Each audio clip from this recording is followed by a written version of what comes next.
Good afternoon. Welcome.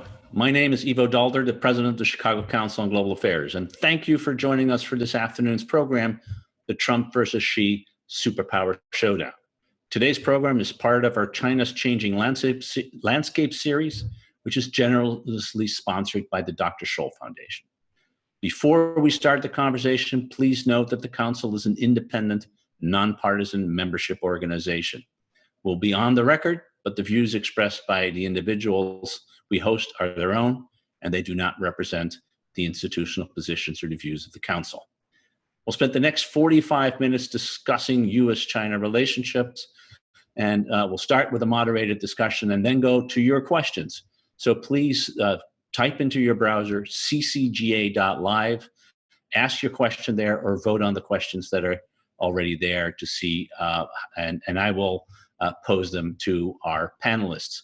And I'm so pleased to have with us two wonderful folks who have just written a terrific book. Bob Davis is the senior editor at the Wall Street Journal, and Lingling Wei is a senior reporter at the Wall Street Journal. Bob and Lingling's new book, Superpower Showdown: How to Battle Between Trump and Xi Threatens a New Cold War, is available for sale from the bookseller, and you can find a link to purchase the book on the event page on our website. Welcome to all. Wonderful to have you, Bob and Lingling. Thank you very much. Really appreciate it. Well, really a terrific book, and let me start, Bob, with you. In the book, you call the U.S.-China relationship a romance gone bad. When did this romance begin, and how did it start to unravel? I would say the beginning of, let's call it the romantic period, was probably in the late 1990s. China was liberalizing economically. There was a lot of hope that economic liberalization would lead to political liberalization. The Chinese leadership, as well as just the Chinese person on the street, looked to America as a model to be emulated. The U.S. President Clinton really paved the way for China to enter the World Trade Organization, which helped make China an economic superpower, the world's biggest trader. And again, I mean, you look back and you think, how could we have thought that economic liberalization would lead to democracy? I mean, Clinton didn't quite promise that, but he came pretty darn close. And I think you just have to remember, you know, it wasn't all that long before that the Soviet Union had fallen apart. South Korea and Taiwan had turned from dictatorship to democracy. Latin America was the same story. Didn't seem inconceivable that a rising Chinese middle class would have the same impact. And that, I would say, you know, it started so sort of through the early 2000s. It was kind of along those lines. 2008, I think, was the high point of the relationship. At that point, the global economy had fallen into recession with, let's remember, a Made in America financial crisis. President Bush called Hu Jintao, the Chinese leader, twice within a month, once to get him to come to the first leaders meeting of the G20, and then to get him to join the U.S. in a massive stimulus program. But at the same time, that sort of started the downward spiral. That stimulus program led to enormous overproduction, which led to exports shipped to the U.S. at below market rates, which wound up decimating a lot of factory towns. The Chinese leadership felt more independent of the U.S., less deferential to the U.S. U.S. companies, which had seen China as an endless market, began to realize it wasn't quite as easy as it seemed, and complaints about intellectual property theft, pressure on companies to hand over technology, subsidies to Chinese firms, all that came to center stage. And then with the Trump administration, I mean, the trade war didn't start with Trump, won't end with him, but that marked a significant change from what had still largely been a policy of engagement to one of, let's call it derailment or disengagement, certainly. A lot to unpack here, and we'll get to a lot of these issues, Bob. But before we do, I can't help to observe that you really have an interesting, both of you have sort of an interesting family background. that made you the ideal partner to cover this trade war and the growing conflict for the Wall Street Journal. Ling Ling, tell a little bit about yourself so we can get a sense of how that fits. And then Bob, I'd love to hear your part of it too. Ling Ling. Sure. I was born in China and grew up in China. So I really benefited a lot from one period of time Bob just mentioned, which was throughout the 90s and early part of 2000s, when the U.S. and China grew increasingly closer to each other, because I went to college in Fudan. And then in late 90s, I came to the States, New York, to pursue a master's degree in journalism. And at the time, I just, really wanted to be a real journalist, to get beyond the limitations imposed by my own government. I was very lucky. I got a job with the Wall Street Journal. And by the end of 2010, I became a naturalized American citizen. So then the next spring, the journal sent me back to China to cover China. That was actually my dream job. It's really a dream come true for me because I always wanted to go back to China and practice independent journalism there. So at that point, I really looked at myself as, one of those people who had benefited tremendously from this close relationship between the two countries. So I started to work with Bob in 2011 when both of us were posted in Beijing. Bob totally, had helped me tremendously as a reporter. So we started to really cooperate on a number of stories. At the time, mostly focused on China's economy and economic policy making. So, and then that really laid really good foundation for us to work, continuously going forward. Then I think 2014, right, Bob, 2014 and 2015, Bob went back to DC, but right. that didn't stop us from working together. We continued our basically, transnational corporation to just a couple of months ago when I had to leave China. So Bob in DC, I was in Beijing, and during the past 2 years, the trade war, obviously grabbed the attention from the entire world. But we felt like we were in a good position to report out the whole saga because, Bob was super connected and sourced up in DC. And I also had accumulated a number of sources in Beijing. And because our earlier corporation, so we just had built up this immense trust and chemistry, I would say. So it just a match made in heaven, right? That's the term. You might be you. It really is like that. And then we got the chance to write this book, a tremendous gift in both of our lives because in a very small way, but also remarkable kind of way, our personal lives really reflected the ups and downs in the broader U.S.-China relationship as well. That's great, Bob. How did you get interested in China? Was this something you'd done earlier on, or was it just an assignment and it took hold? Well, let me just add a little bit on Ling Ling's background and mine. I mean, Ling Ling's family is not quite communist royalty, the way I looked at it, but her grandfather was an aide to Mao. Her parents were a military family. And then, so an aide to Mao, the granddaughter of an aide to Mao becomes an American citizen practicing independent journalism.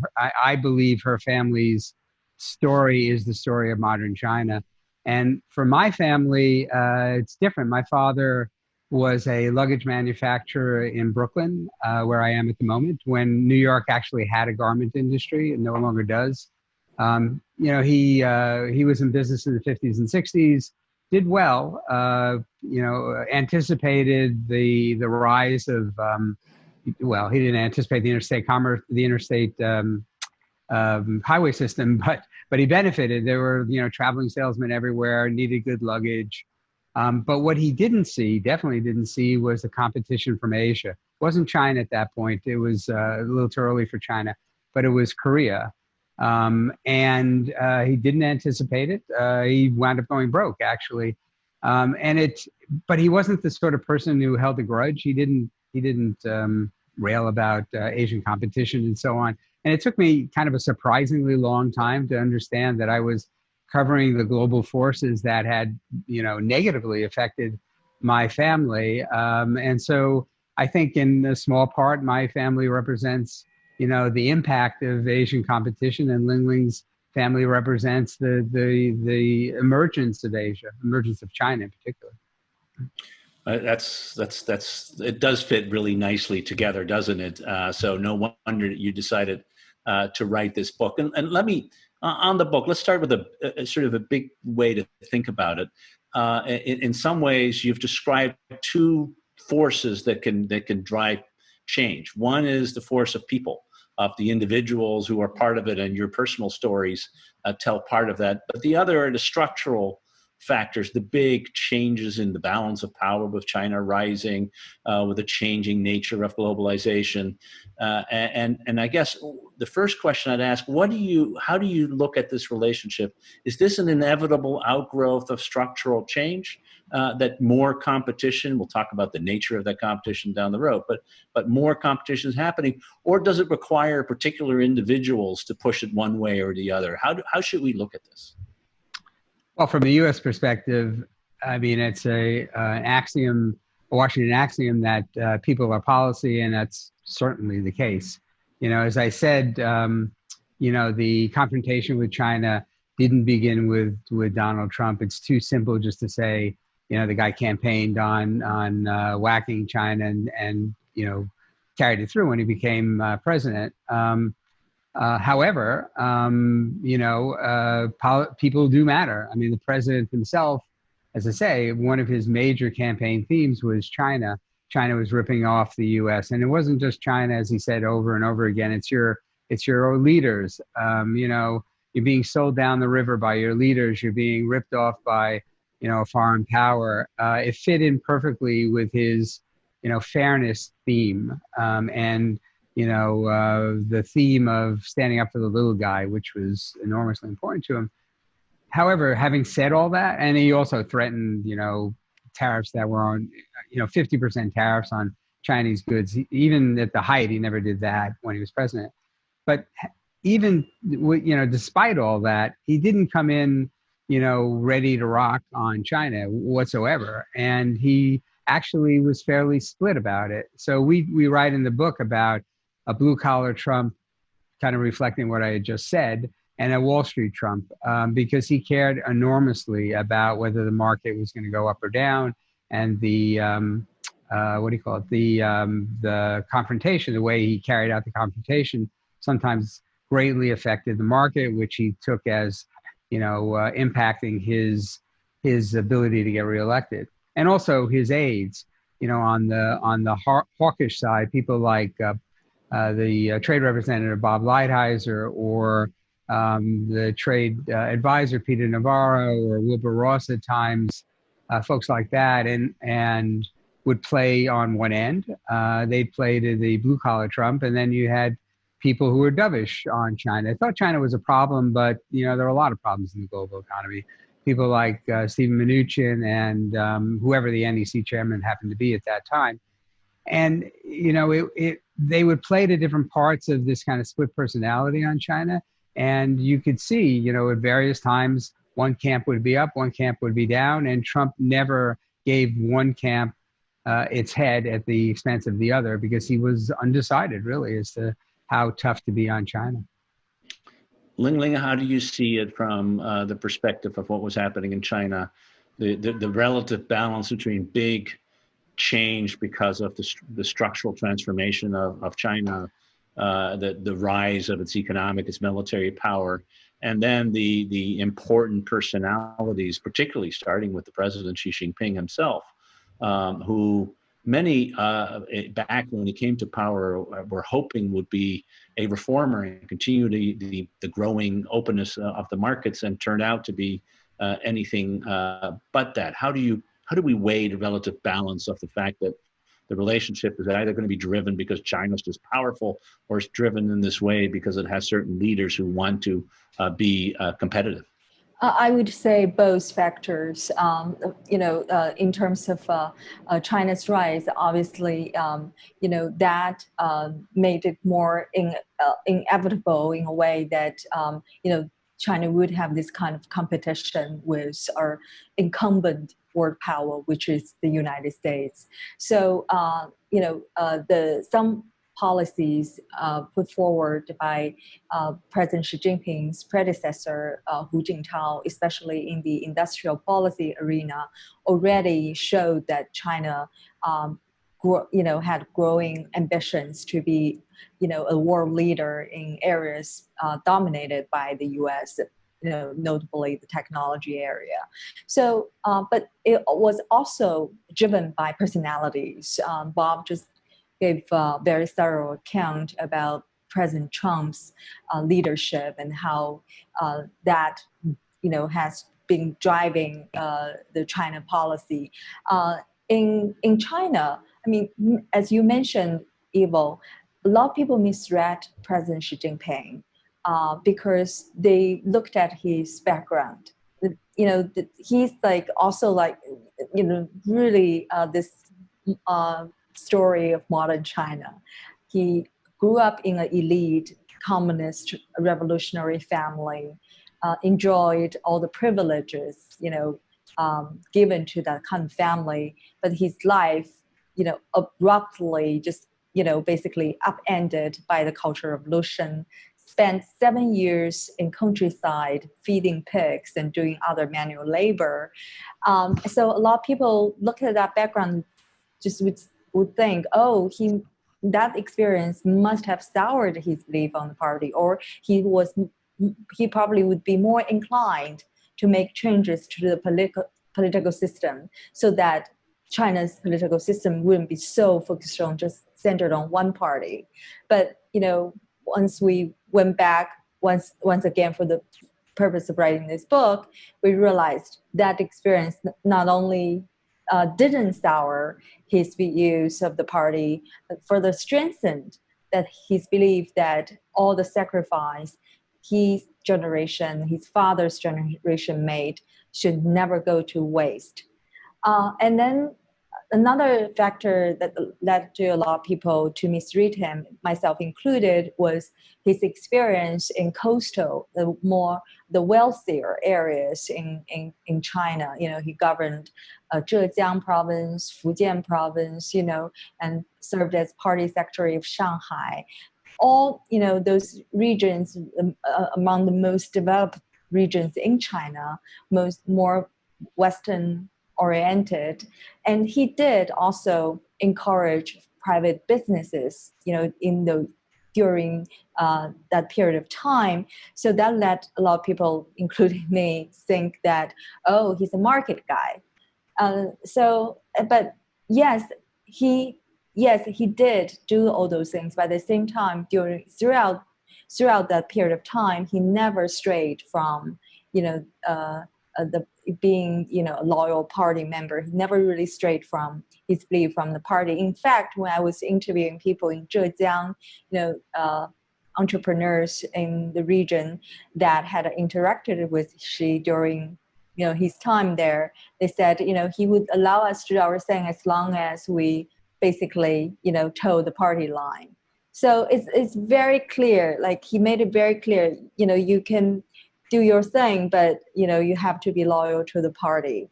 So so when he came to power, he did make a number of moves that market reforms, experimental market reforms that were more dramatic than his predecessors. For example, the currency, the renminbi. He allowed the renminbi to to trade a little bit more freely and capital account liberalization. He also experimented with that and stock market reforms and all that. But some of those steps backfired because of poor communications between the government with the investing public.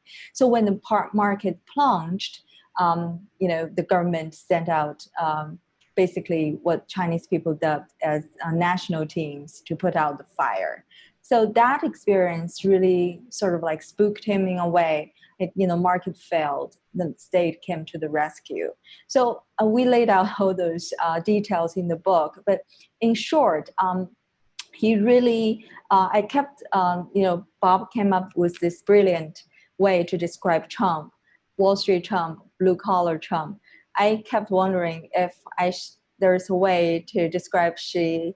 It's fair to describe Xi as market Xi, party Xi, but I don't think there's there's no market Xi. It's always party Xi first and foremost.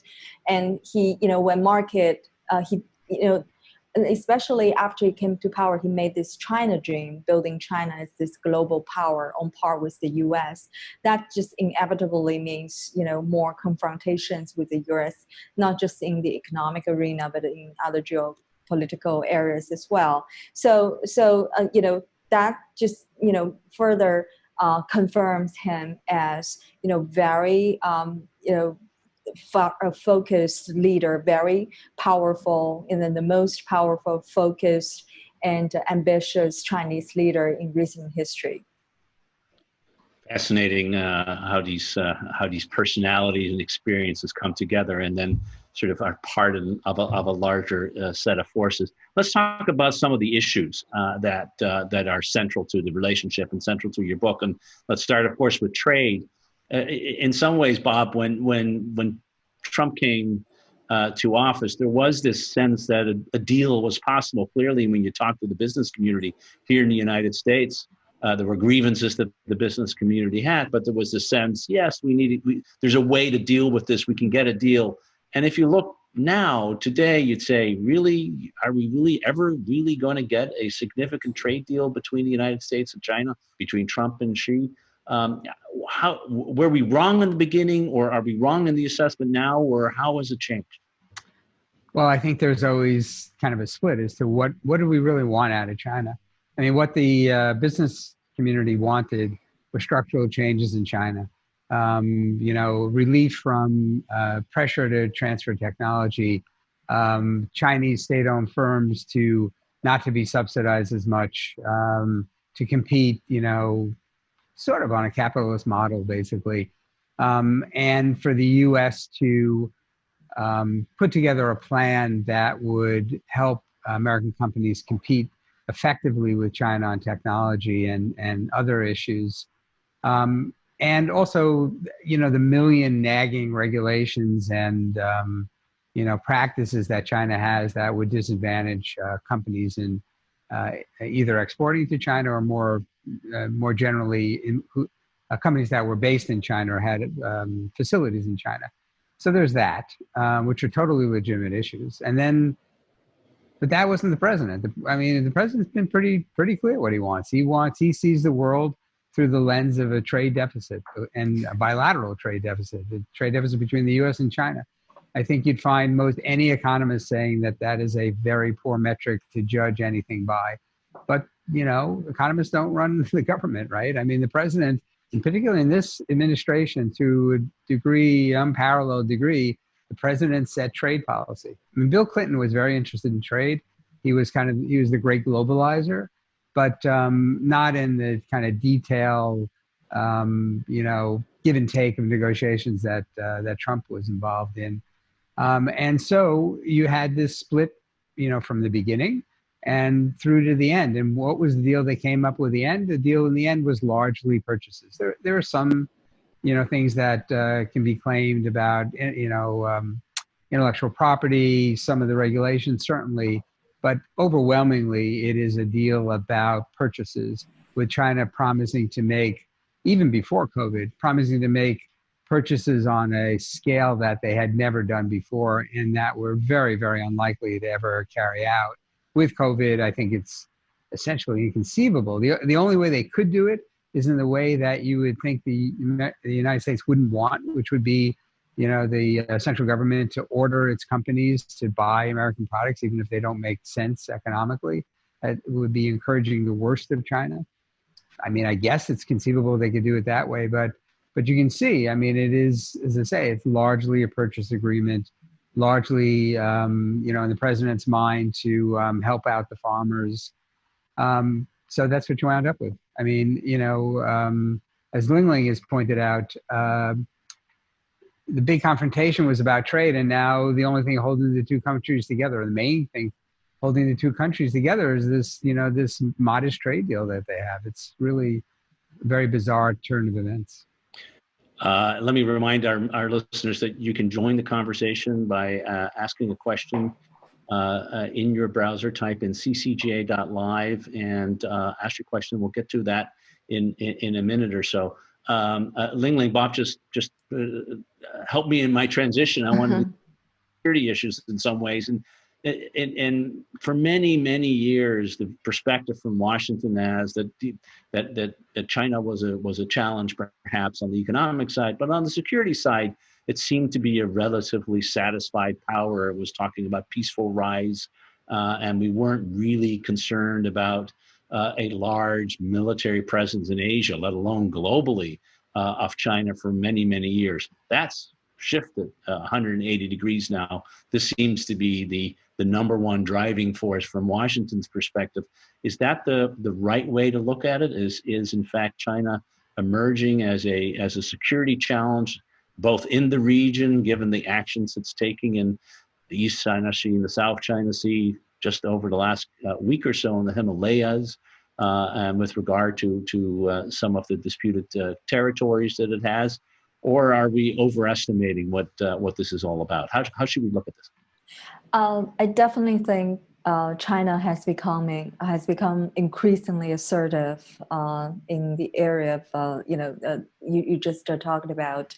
Upon taking the office, President Xi Jinping made strengthening the military one of his top priorities.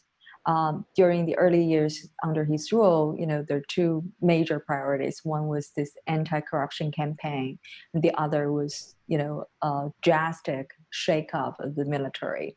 And the goal was really to make sure that the Chinese armed forces are ready to battle, and not only are ready, but also can win, in battlefields.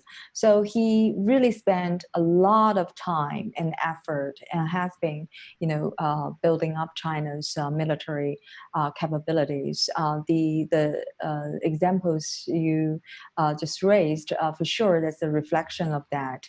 More than ever, China has grown increasingly assertive over its claims over the sovereignty claims over the South China Sea, and so I don't, when you talk to the Chinese officials, they still talk about peaceful rise, but they also do not hide their desire to have a world-class military, just as the U.S. Army.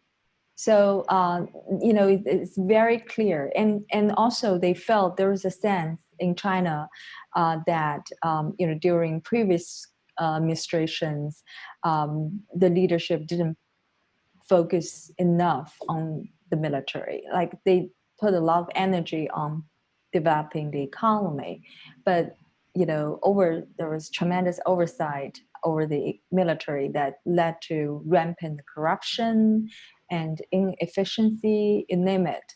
So, when she came to power, he felt like there was urgent need to rebuild the army and make them as strong as ever. So I do believe that on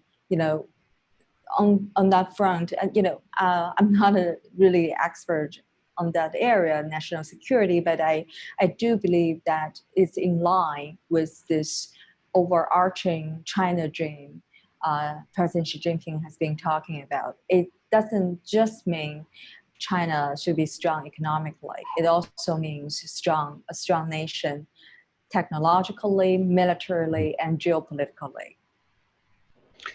So, how does the COVID-19 crisis sort of play into this relationship? It on the one level, this is a global challenge that really will require extraordinary levels of cooperation between all countries to develop vaccines and therapeutics and make sure that that we are able to cooperate in dealing with the disease and learn from each other as we're doing, as scientists are clearly doing across our two countries and across the world. But in the other way, Bob, it does seem that this particular disease and its economic impact it's had both in China and here, as well as its psychological and political impact, really has brought the relationship to kind of a new level of a lower level of the relationship. Is that the right way to look at it? Yeah, no, I think that's definitely what's happened. However nasty and the relationship had become, however weak the bonds had become, given the trade fight, it was just accelerated and deepened with COVID. I mean, China is legitimately criticized for being slow to recognize what was happening in terms of the rise of the spread of the virus, and has been very tardy about handing over the information that researchers around the world need in terms of figuring out how this thing came into being and how it spread. I mean, totally legitimate issues, but I mean, it's pretty obvious that the president's been criticized enormously for the U.S. response, and has clearly looked at China as a way to deflect criticism from his administration onto a foreign power. And that cooperation that you're talking about, which would be crucial for, as you say, for developing a vaccine, for sort of looking at how do you try to deal with global economic problems. Because even if the U.S. even if the U.S. economy recovers pretty well, you'll still have higher unemployment. Well, what about the developing countries, right? I mean, they're really in a big problem. And again, you would need optimally, as with the Great Recession, optimally, if the two biggest economies are working together, that's a better thing. But you don't see any of it. I mean, you don't see, I think I mentioned earlier that during the global financial crisis, President Bush quickly called Hu Jintao, the Chinese leader, and got him to, commit to a leaders meeting of the G20. I mean, the G20 has been sidelined in this crisis, and Xi Jinping calls leaders around the world all the time, but he doesn't call President Trump, and Trump says, "Oh, I don't want to talk to him." So I'm not sure if there's an option for President Trump to talk to him, but clearly there's very little communication, at the top levels. So that's a good segue to one of the questions that I got online, which has to do with how the Chinese may look at our election. Your paper today has got an excerpt of John Bolton's book talking about how Trump and the G20 meeting that they had a one-on-one last year talked to Xi about he needs Xi's help, China's help, buying stuff from farmers because that will help him with his reelection. In and of itself, an interesting vignette about how politics is played. But Ling Ling, when you think about what's happening in Beijing, when they are looking at what's happening in the United States, if they had a vote, that's the question: who would they want as their president starting January 2021? Is it Donald Trump, or would it be a leader that Xi Jinping actually knows pretty well because they were both vice leaders at the same time, Joe Biden? Sure. Before I answer your question, I just wanted to follow up on the point you talked about on the excerpt, Mr. Bolton's excerpt in the journal today. So the key theme actually is, also prominently featured throughout our book. Obviously, we wish we could have that kind of, in the room, what she told Trump specifically, or Trump told Xi specifically. But that's also in line with, part of our theme of this book. In terms of which candidate China wants to be the ex-president. Well, it's before I left China a few weeks ago, when I was talking to some officials, there was a little tiredness on some people's part in dealing with Trump because he's been so unpredictable. Oftentimes, would throw his opponents off balance. So there is a certain fatigue on some officials' part in terms of dealing with him. But overall, China's leader, I think they got him. Basically, because they had him figured out in a sense that he's always he's not really, as Bob described, he's not really a China hawk. He probably is the most dovish person in Washington these days. He's really not ideologically driven. You can still sit down and talk to him about a deal or transaction of sorts. And he doesn't, his lack of interest on issues like human rights, environmental standards, and all those issues is a plus for the Chinese side. And that probably partly explained why Beijing rushed through this national security law on Hong Kong, because they knew, before the re-election, obviously Beijing had worked on the law for a while, but they also wanted to get it out before the re-election because they knew they're basically dealing with a U.S. president who cared very little about what's going on in Hong Kong. So all those reasons combined, that shows. However, just really he's a pain in the royal end to deal with, but still on the major key issues, he's okay. He's actually a gift to China, to borrow a phrase from a Chinese contact I talked to. I think their bet on Hong Kong may turn out to have been right, because so far it's been a bit of rhetoric, but really not a lot of movement from the U.S. In response to the moves from Beijing with regard to the national security law. So right, we'll have to see how that goes. Exactly. Bob, for you is what are the results of the trade war so far?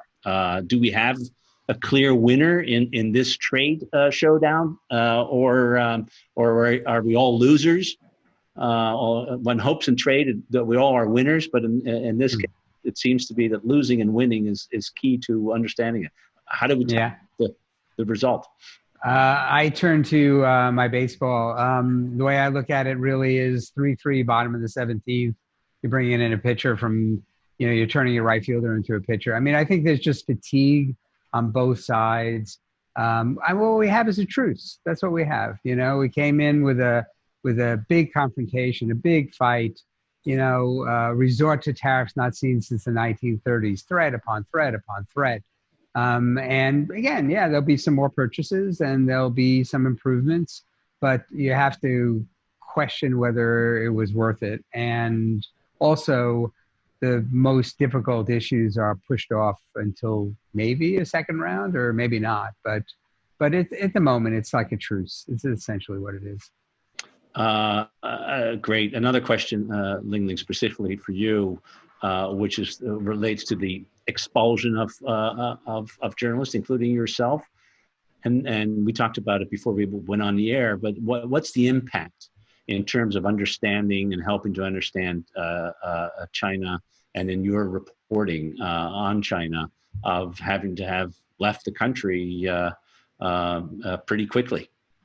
Yeah, it's been tough for all of us who were asked to leave on short notice. I can tell you that all of my colleagues and myself included, we always knew getting kicked out was a risk for foreign correspondents operating in China. We really didn't, hadn't exactly envisioned a risk quite like this. So it's devastating. The biggest impact I fear would be the quality of information coming out of China, because traditionally American journalists really have served as the key channel for the rest of the world to really understand Chinese politics, China's economy, the societal changes in China, everything, right? On the economic front, China still to this day, they would issue one reform policy after another. But without people in the ground really talking to people, you wouldn't know, how much weight those policies really have. Are they really implementing something big, or just still paying lip services to certain things? So that's just really too bad that we now have so few reporters back in China now, and the number of reporters kicked out really was the largest ever since the Mao era. So, we talk about Cold War, right? Some people say, oh, that's not the right analogy, but in this regard, it's quite similar to what the US and the Soviet Union did, back in the day. So that's the biggest impact that, I do fear a potential impact, from this tit for tat expulsions of journalists. And for the US side too, I mean, expelling Chinese journalists, there's argument that they are not real journalists, but by expelling them, that kind of really, what purpose are you trying to accomplish there? What are the true real risks posed by those Chinese journalists? And traditionally, Chinese students or other people in other professions come to the States, gradually over the years, they have helped foster understanding in China of the US. So this kind of, expulsions of journalists and other type of skilled workers definitely are concerning on so many fronts. In terms of how to cover China going forward, obviously everyone in the journal is super committed to, covering China, and we just have to be smarter about it. Trying to, broaden the kind of people we talk to, just try everything we can to make sure that our quality of reporting remains top notch. But it's hard. I have no, I will admit it's going to be harder. That's great, and we'll miss some of the great reporting that came out from you and so many others from the field, including very early reporting on the coronavirus and COVID, which was very important. Well, stay tuned. There's more coming. And final question is sort of the exit here as we get to the end of the program. Bob, you're in Washington. You walk around there. Actually, you don't do a lot of walking around these days. But when you were still allowed to and go to think tanks and everything else, there's one thing that everybody in Washington agrees on, which is we are either in or soon will be in a Cold War with China. Is that the right way to think about it? And to both of you, Bob, I mean, it's an analogy, it's a metaphor, so there's limitations. You can poke holes in it, but yeah, I think that's where we're headed, or maybe we're in there. I mean, how do you know that the Cold War has begun, right? I mean, the last one, it was Winston Churchill's speech who declared it, and there is no politician